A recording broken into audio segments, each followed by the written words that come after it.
बहुप्रतीक्षित अयोध्या रामेश्वरम के मध्य प्रस्तावित ट्रेन को आज अयोध्या से सांसद लल्लू सिंह, राज्यसभा सदस्य विनय कटियार ने हरी झंडी दिखाकर रवाना किया। इस मौके पर अयोध्या के संत महंत स्थानीय लोग मौजूद रहे। इस श्रद्धा सेतु एक्सप्रेस ट्रेन से अयोध्या वासियों की मांग पूरी हो गई।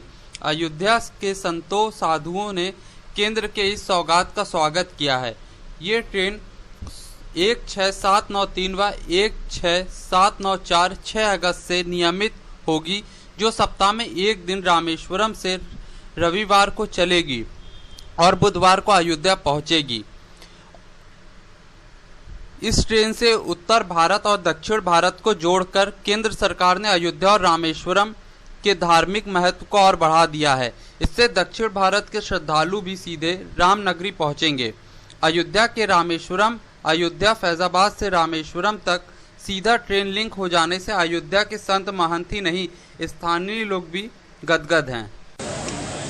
बहुत दिनों से 2014 से पूज्य संतों के निर्देश पर हनुमानगढ़ पर यहाँ की जनता की अपेक्षा के आधार पर हमने जून में ही माननीय रेल मंत्री जी से मांग किया था, पत्र भी लिखा था और लगातार तब से हम प्रयास कर रहे थे। माननीय रेल मंत्री प्रभु जी ने 1 महीना पहले इसकी स्वीकृति दी। अयोध्या से रामेश्वरम का एक तो उत्तर से दक्षिण को जोड़ने की यह ट्रेन होगी, 2850 किलोमीटर लंबी ट्रेन है। दूसरा, अयोध्या और रामेश्वरम का आत्मिक संबंध। प्रभु श्री राम जब वनवास गए, वहाँ से जब वह श्रीलंका गए तो रामेश्वरम में शिवलिंग की स्थापना प्रभु श्री राम ने की है। इसलिए दोनों का एक जो आत्मीयता का संबंध है, वहाँ के लोग यहाँ दर्शन करने आना चाहते भगवान राम के, और यहाँ के लोग रामेश्वरम जा कर के वहाँ पर जल चढ़ा करके वहाँ श्रद्धा सुमन अर्पित करके भगवान शिव का आशीर्वाद लेना चाहते हैं। वह सुविधा माननीय प्रधानमंत्री नरेंद्र मोदी जी ने, रेल मंत्री प्रभु जी ने, रेल राज्य मंत्री मनोज सिन्हा ने अयोध्या वासियों को, पूज्य साधु संतों को देने का काम किया है।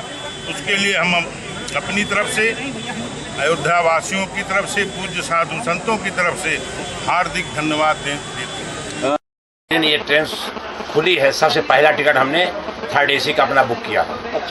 और अयोध्या से रामेश्वरम तक का टिकट मैंने बुक किया, पहला नंबर है। आपका नाम क्या है? बद्री प्रसाद अग्रहरी। कहाँ रहने वाले हैं? मुसाफिर खाना, जिला अमेठी। मुसाफिर खाना, जिला अमेठी। तो ये पहली बार आप जा रहे हैं? नहीं, हमारी ये 7वीं यात्रा। हम 3 बार पैदल जा चुके हैं। कैसा महसूस कर रहे हैं आप? गौमुख से रामेश्वरम, ये तो बहुत हर्ष का विषय है कि हमारे ये ट्रेन जो चल गई है। पहले वाराणसी से थी, हम मद्रास जाना पड़ता था, मद्रास से जाना पड़ता था रामेश्वरम। और ये हमारी 7वीं यात्रा है, 8वीं। 3 बार मैं पद यात्रा कर चुका हूँ, नॉर्थ एंड साउथ पूरा, हिमालय से रामेश्वरम तक, गौमुख से रामेश्वरम तक 3 बार पद यात्रा। और ये हमारी वैसे एक बार फ्लाइट से गए हैं, दिल्ली से बॉम्बे, बॉम्बे से रामेश्वरम। यानी आज जो ट्रेन चली हुई है जी, इसकी बहुत महान प्रसन्नता हो रही है कि हमारी निकटतम, यानी हमारा यहाँ ये बच्चे की ससुराल भी है, हमारा समधियान भी है फैजाबाद जिले में, हरनटीनगंज में। इसका श्रेय किसको देंगे आप? इसका श्रेय योगी जी को देंगे, हम मोदी जी को देंगे अपने, जो कि उन्होंने चलाया है इस ट्रेन को। जी। क्या नाम होता है? बद्री प्रसाद अग्रहरी, मुसाफिर खाना, जिला में।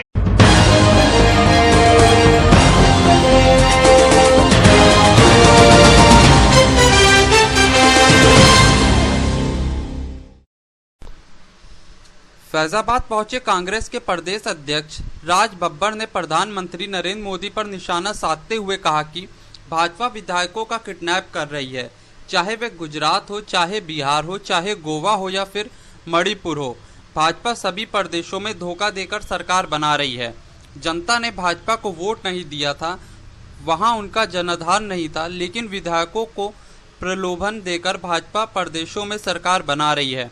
बिहार में एनडीए की सरकार बनने पर राज बब्बर ने कहा कि नीतीश कुमार ने उनके साथ धोखा नहीं दिया, बल्कि हम लोग ही उनको समझ नहीं पाए। राज बब्बर ने नरेंद्र मोदी की तुलना हिटलर से की। उन्होंने कहा कि इसी तरह से हिटलर भी लोगों को उठाकर अपनी रणनीति बनाता था। अब यही उनकी नीयत है, तो फिर कोई टिप्पणी नहीं करनी। अंबेडकर नगर जाते समय आज फैजाबाद शहादतगंज बाईपास पर रुके, जहां पूर्व प्रदेश अध्यक्ष निर्मल खत्री की अगुवाई में कांग्रेसियों ने गर्मजोशी से राज बब्बर का स्वागत किया। जो लोग छीने जा रहे हैं एक दूसरे के साथ में, जैसे गुजरात में हमारे एमएलए उठाए जा रहे हैं, जिस तरह से बिहार के अंदर वहां पर जो है मुख्यमंत्री को ही वो किडनैप करके ले गए हैं, और यहाँ उत्तर प्रदेश में जो है वो एमएलसीज को दूसरी पार्टियों के लेके चले गए हैं।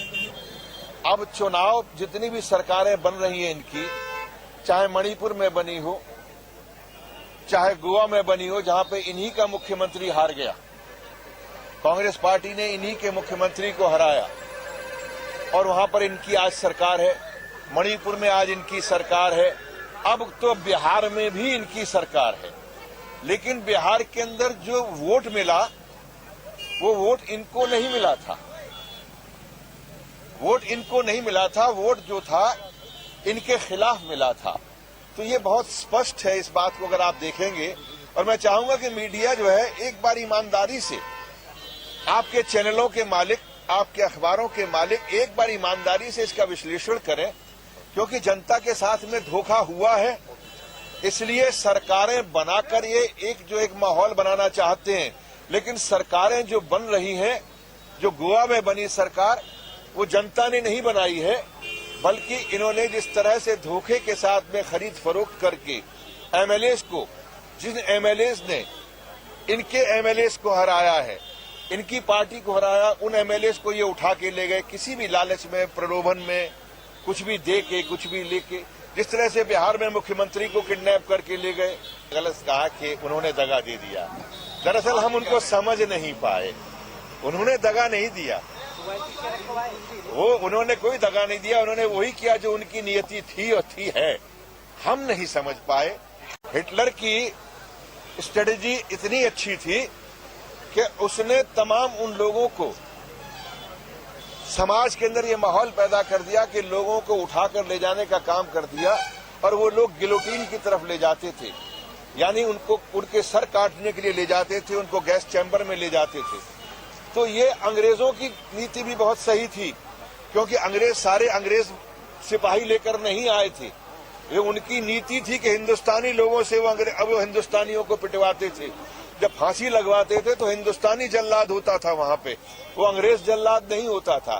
तो अगर आप इसको कहते हैं कि नीति है उनकी, वो सफल नीति है, तो मुझे कुछ नहीं कहना।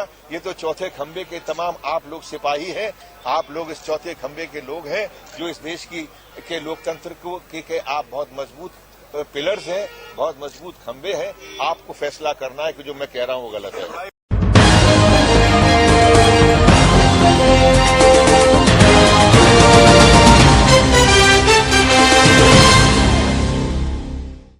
रामनगरी अयोध्या को यूनेस्को की विश्व धरोहर में शामिल करने के लिए प्रयास शुरू हो गए हैं। अवध विश्वविद्यालय के कुलपति प्रोफेसर मनोज दीक्षित ने एक अच्छी पहल की है।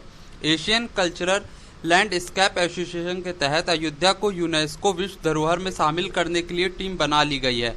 एसोसिएशन के अध्यक्ष दीक्षित कोरिया के रहने वाले प्रोफेसर शुंग क्यून किम अध्यक्ष हैं। बीएचओ के पुरातात्विक विशेषज्ञ प्रोफेसर राणा बीपी सिंह उपाध्यक्ष हैं। अवध विश्वविद्यालय के कुलपति प्रोफेसर मनोज दीक्षित गठित समिति मुख्य समन्वयक हैं। अवध विश्वविद्यालय के सभागार में हुई बैठक के दौरान यूनेस्को प्रोजेक्ट पर बनने वाले प्रारूप की रूपरेखा तैयार करने के लिए प्रस्ताव पारित किया गया। साथ ही यूनेस्को की विश्व धरोहर सूची में शामिल करने के लिए उनके मापदंडों पर भी चर्चा हुई।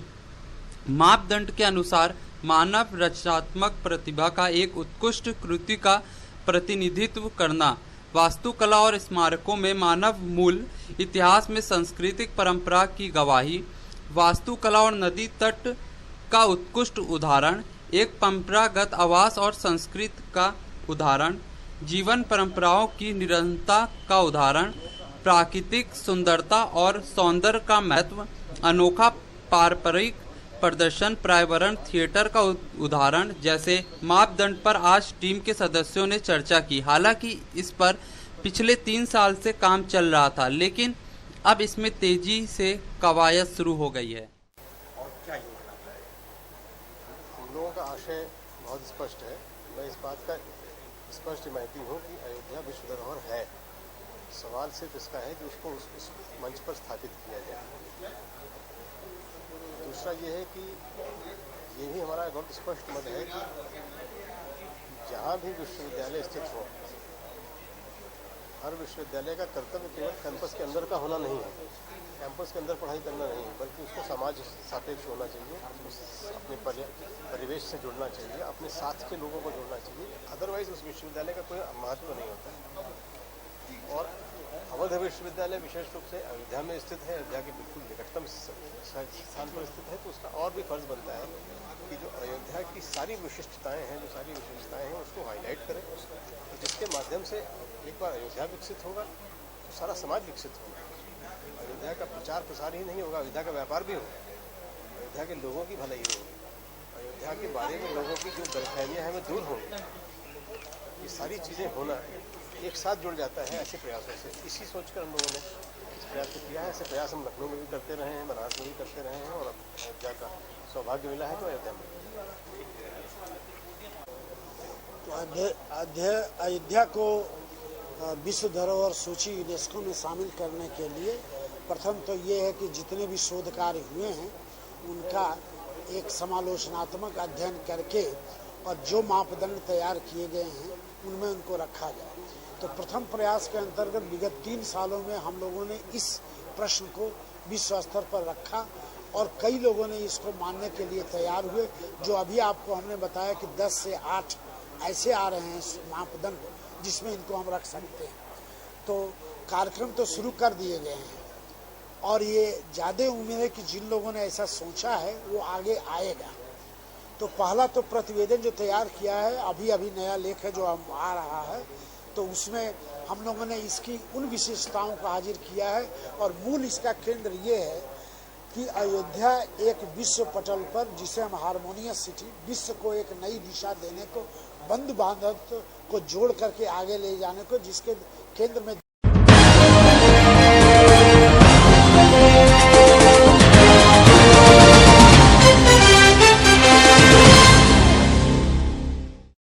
आज बीटीसी पास अभ्यर्थियों ने रेलवे स्टेशन पहुंचकर सांसद लल्लू सिंह को एक ज्ञापन दिया, जिसमें अभ्यर्थियों ने कहा कि अभी आपकी सरकार आए 3 साल हो चुके हैं, आपने वादा किया था कि सरकार में आए तो आपको नियुक्ति करेंगे। अब जब सुप्रीम कोर्ट ने शिक्षा मित्र से सहायक अध्यापकों की नियुक्ति रद्द कर दिया है तो हमें उनकी जगह समायोजित करें। बीटीसी डिग्रीधारियों का कहना है कि हम लोग जिले में करीब 50,000 बीटीसी एवं एनईटी पास डिग्री धारक हैं और सर्व शिक्षा अभियान को लागू हुए 7 साल हो गए, हम लोग ऑरेंज होते जा रहे हैं। वहीं सरकार ने बीटीसी बंद करके उसकी जगह डीएलए 4 वर्षीय कोर्स लागू हो गया है, तो इन 4 वर्षों तक ये कोर्स वाले ज्वाइन नहीं कर पाएंगे। अंततः हमें समायोजित कर बहुत सारे स्कूलों में ज़रूरत है। सांसद जी ने इन लोगों को वार्ता के लिए 6 अगस्त को अपने आवास पर बुलाया है। यहाँ पर आप लोग आए हुए हैं और यहाँ पर भाजपा के खिलाफ नारेबाजी कर रहे हैं आप, और ज्ञापन भी सौंपा सांसद जी को, इसमें कैसे क्या है बताएं। सर्वप्रथम सम्मानित मीडिया को बता देना चाहता हूँ, हमने भाजपा के खिलाफ ना तो नारेबाजी की है और न प्रदर्शन किया है, क्योंकि हमको भाजपा ने एक आस दिखाई थी और अयोध्या में ही केशव प्रसाद मौर्य जी ने कहा था कि अगर हम सत्ता में आते हैं तो बीएड टीईटी को हम नौकरी देंगे और उनके सम्मान की रक्षा करेंगे। यही सत्ता में आने के बाद गोरखपुर रैली में माननीय मुख्यमंत्री आदित्यनाथ जी ने कहा कि हम बीएड टीईटी संघर्ष मोर्चा के साथ न्याय करेंगे। आज सर्वोच्च न्यायालय से 1,37,000 शिक्षा मित्रों को निकाल दिया गया है। तो हम चाहते हैं कि जो योग्य सड़कों पे घूम रहे हैं और 6 साल से हाई कोर्ट से सुप्रीम कोर्ट तक संघर्ष कर रहे हैं, उनको तत्काल नियुक्ति दी जाए एवं उन पर पुनर्विचार किया जाए कि उन्होंने जो कहा था उसका पालन हो, एवं योग्य लोगों को सड़कों पे न घुमाकर विद्यालय में रखा जाए, जिससे विद्यालय की शिक्षा व्यवस्था सुदृढ़ हो एवं सभी बच्चों को अच्छी एवं सुखद शिक्षा प्राप्त हो। आप लोग शिक्षा मित्र से, हमारे फेवर में कहा गया है, बोलो ना। आप लोग शिक्षा मित्र से थे?